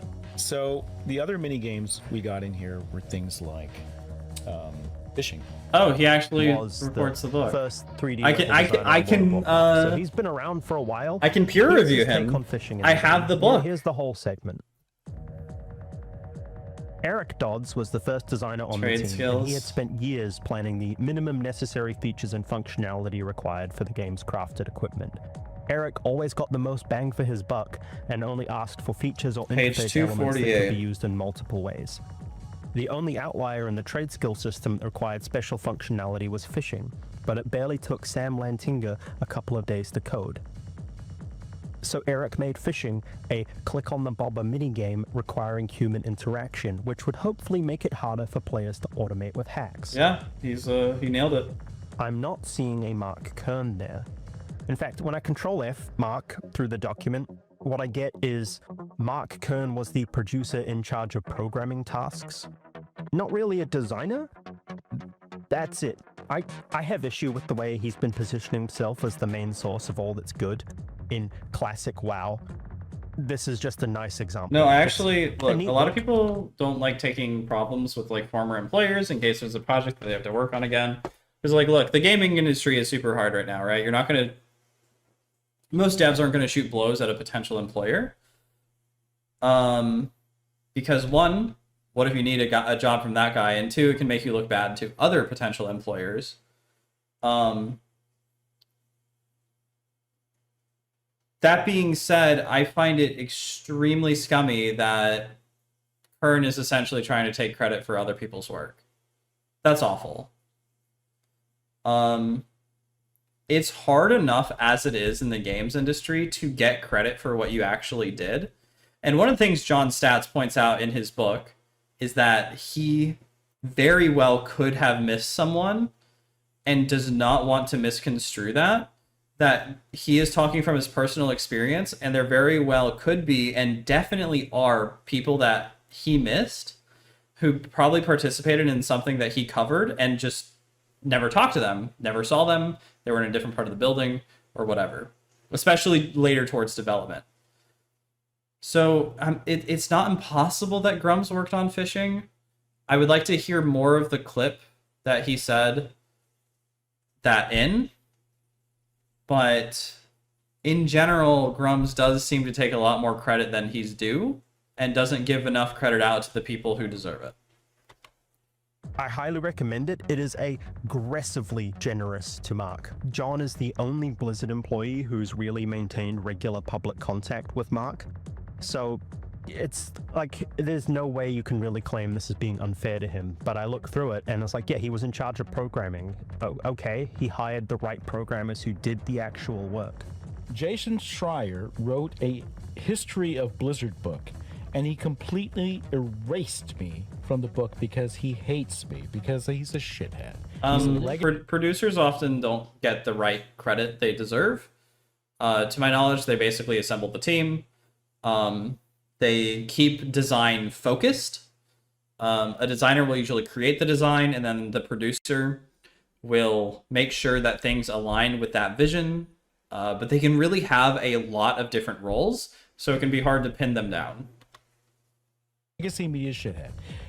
I was the team lead. I saved the project from cancellation. Wait, what's that say? I built the team. I led. Okay. It's something I just take issue with, and I just kind of get annoyed at that he's allowed to build this bullshit. I think maybe MLYP is going too far in the opposite direction, but because he seems to have like a hate boner for Mark. But it's like usual. The truth usually lies somewhere in the middle. Probably not as amazing as John Stats portrays him to be. He's probably not as, just for the period of World of Warcraft, just for that period, not as evil as MLYP is portraying him.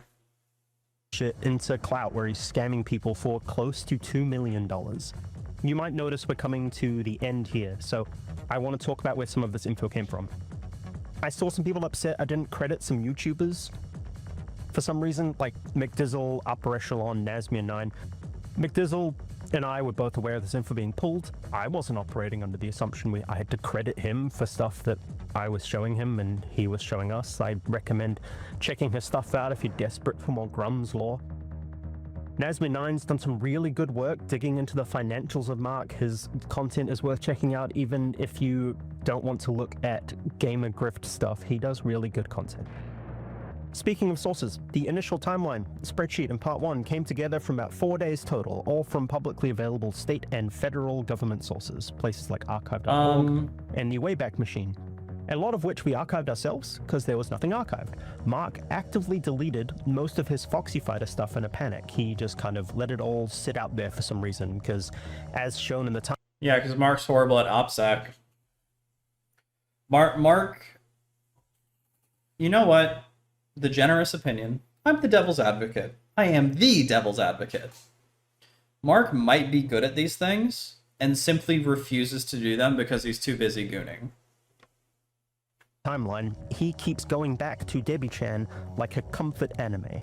There's claims from Mark that even possessing his plaintext password is illegal, and I'll be frank, I've never seen the full password dump that Grummz is mad about. I saw a single screenshot that showed that Grummz and Foxy Fighter shared a password. I went to a reverse whois search, checked the Foxy Fighter history, and saw his name there. Also, the Foxy Fighter email address shows up on his $11 background check. Those companies are fucking scary. They are in the scary. glorious United States of America, the First Amendment protects the publication of truthful information received from a human source, which is the case here. Even if it wasn't, it's...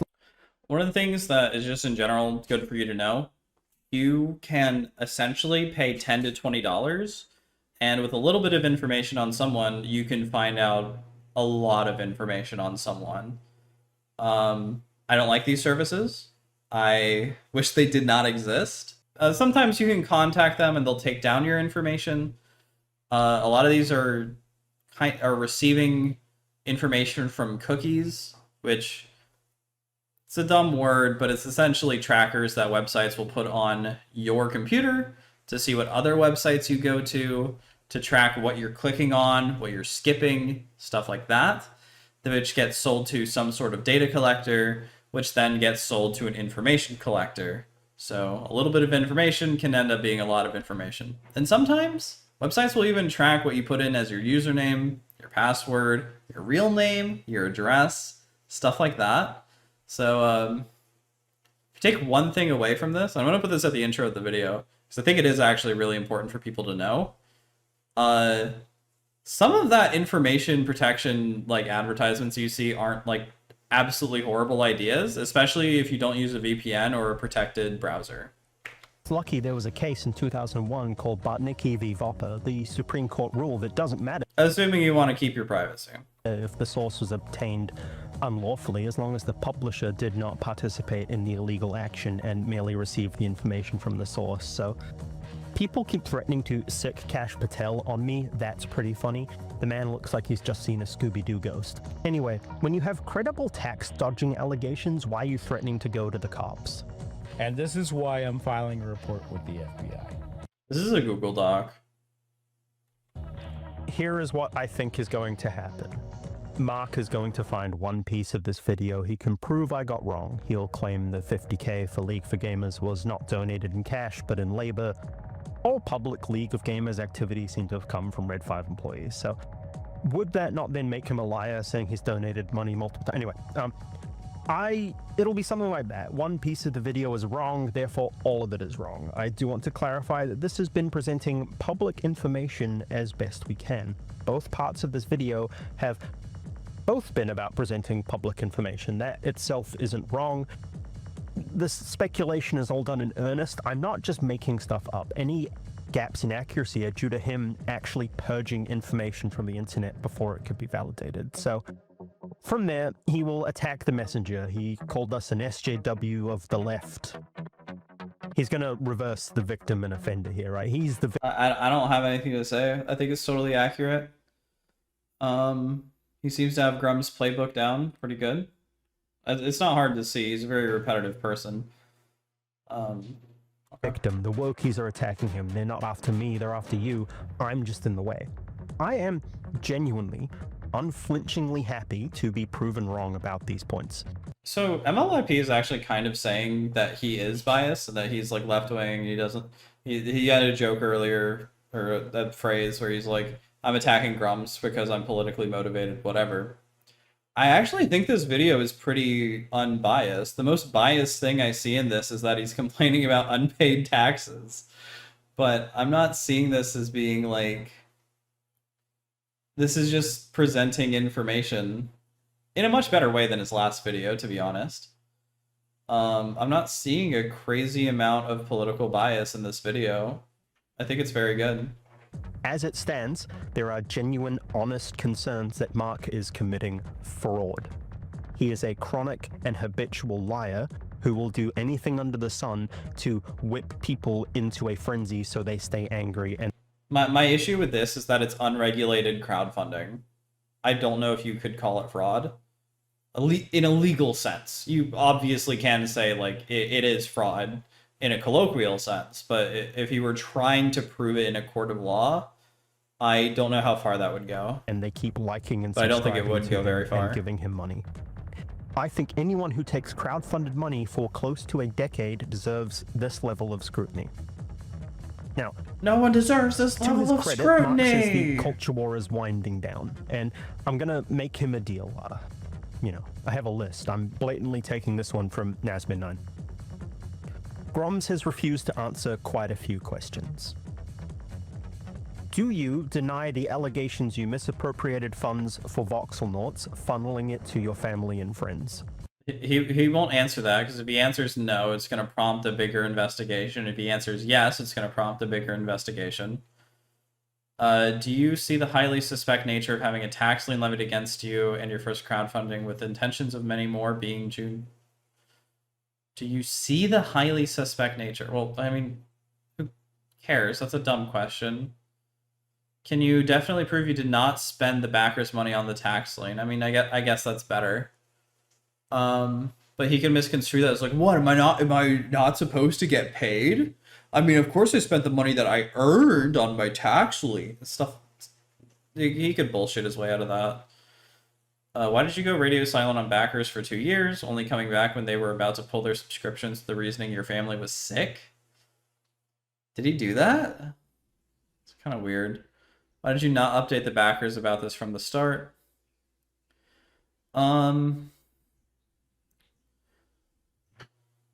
That's a little harder to bullshit out of. Why does it take you a year to release one update to the demo? Because he's lazy.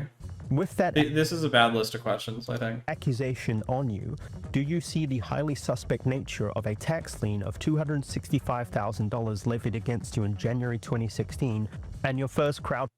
Basically, the issue with all of these questions is that if he confirms any of them, nobody really changes their opinion except for maybe the people that already support him. If he denies them, nothing happens. People are going to keep being suspicious, and the people on his side are going to keep being fine with it. So he has no reason to agree to any of these, and nothing would change for him if he denied them, so it's whatever.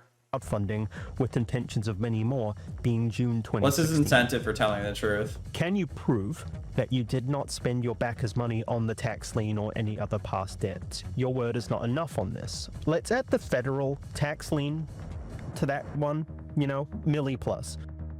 Why did you go radio silent on backers for 2 years, only coming back when they were about to pull their subscriptions with the reasoning your family was sick? Why did you not update the backers about this from the very start? Why does it take you a year to release one update from the demo, the contents of which is what any other solo indie dev can achieve in a fraction of the time? And I'm going to add one onto the end. Can you address the allegations about misappropriation of funds as the head of League for Gamers? Because as it stands, I'm seeing, you know, a few crimes done there.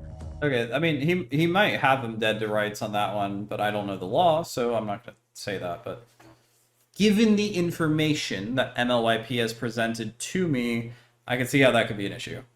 I didn't fully read this question. Why does it take you a year? The contents of what I basically didn't read the after that of what a solo indie developers such as Nexus drop. What is a Nexus drop? I need an example for that because I fundamentally disagree with the question. Nexus drop game. Nexus drop is a Firefall inspired game.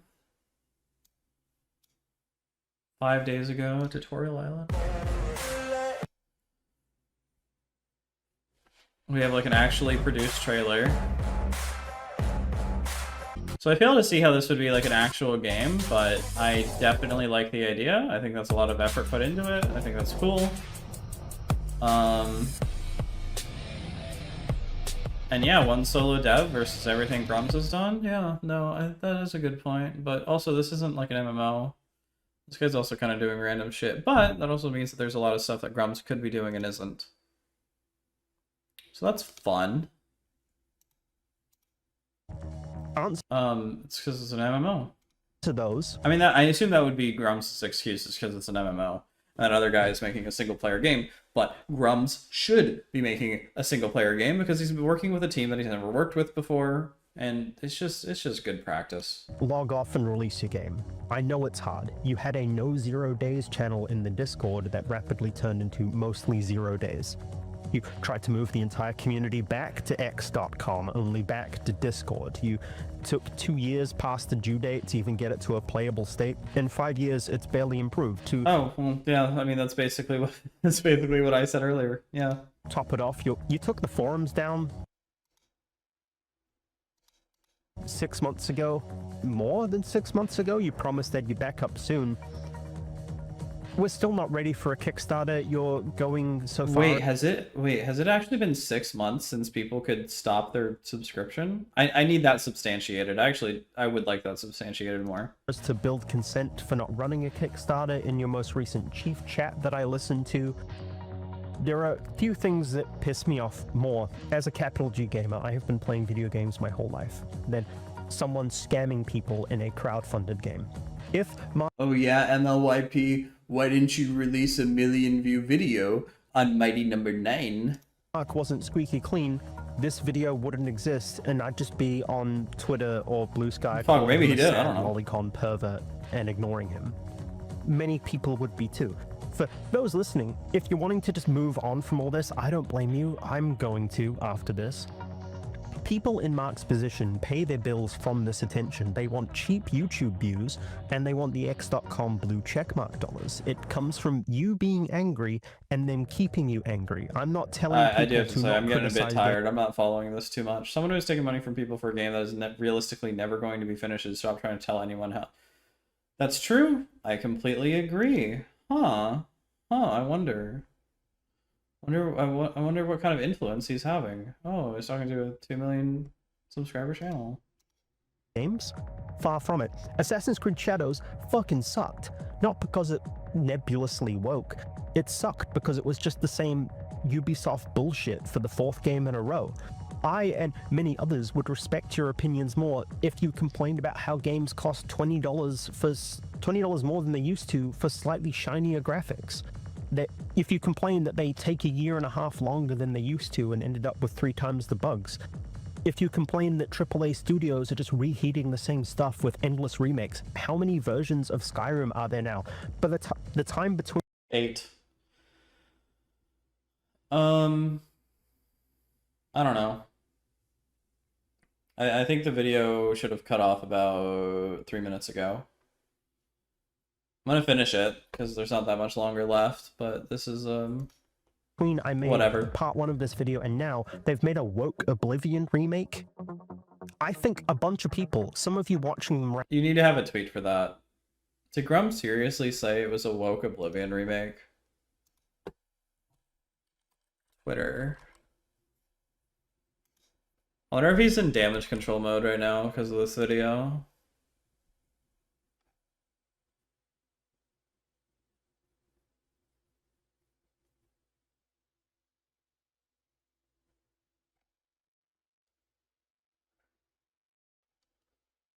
He's talking about Anna Valens and Kershey. Dude, he spends so much time on Twitter. Come on.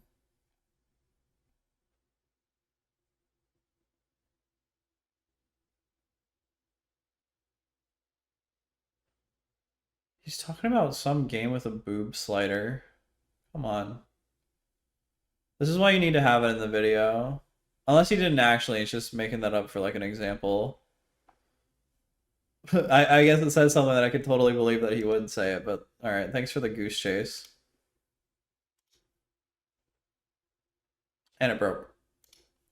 Grummz, you're destroying my stream. Right now, have let yourselves be negatively polarized in your own hug boxes so you don't actually enjoy video games anymore, and you have to wait for permission from your favorite blorbo rage-baiting YouTuber to play it. I do think that's true. That's a good point. Can we end the video? Can you put that in another video? Be like, games are too political.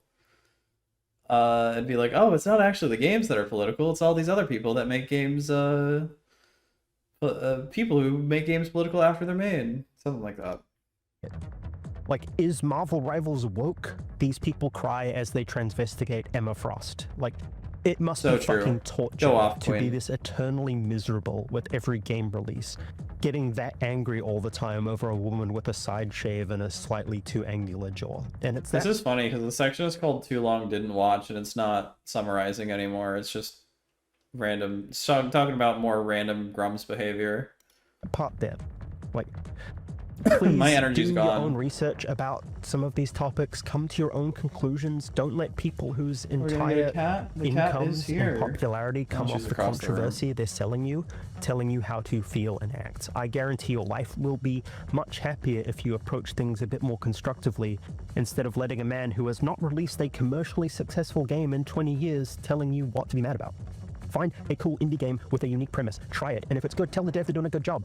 You have statistically 25 games in your Steam library I from like those Pirate bundles 5 Software. years ago. Go play those. Just try and enjoy something for once. Try Oh, and actually get genuine if you enjoyment. don't instead get the joke, Pirate Software is kind of doing something similar to Grummz in that aspect. It's funny because I think they probably hate each other. of going, looking at a trailer and going, it must be woke, there's a likely brown woman in there. Buddy, I'm playing shit on itch.io you've never heard of, and I'm having a great fucking time. It rules. The alternative is, there's a bunch of video typing in the comments angrily right now. Don't do that. I'm not your dad. You don't owe me anything, and you don't need to take advice from a woke leftist soy boy. You are welcome to I play Hearts of Iron 4 for about 5 hours a day, and War Thunder for another 5 hours a day. And then I sleep and stream. It's up to you, dog. The I'm not important gonna part play here is that you fucking make your own decisions and come to your own conclusions. I won't be making another video about this dude unless you disagree with me. Warblow's Goblin Adventure on Stay subscribed if you itch.io. want. I'm gonna be making cool videos. Unless about my the friend podcast, made and it, then I history of play 4chan, it and every its ancestors day. going back to 1995, and some of the episodes from my podcast I'm gonna do on Oh my YouTube videos and stuff. So, namaste. Have a nice day. Justice for Mad Dog. This is my struggle. Okay. That was a good video, I think, except for the too long didn't watch part. I think it's 90% pretty good. It's MLIP.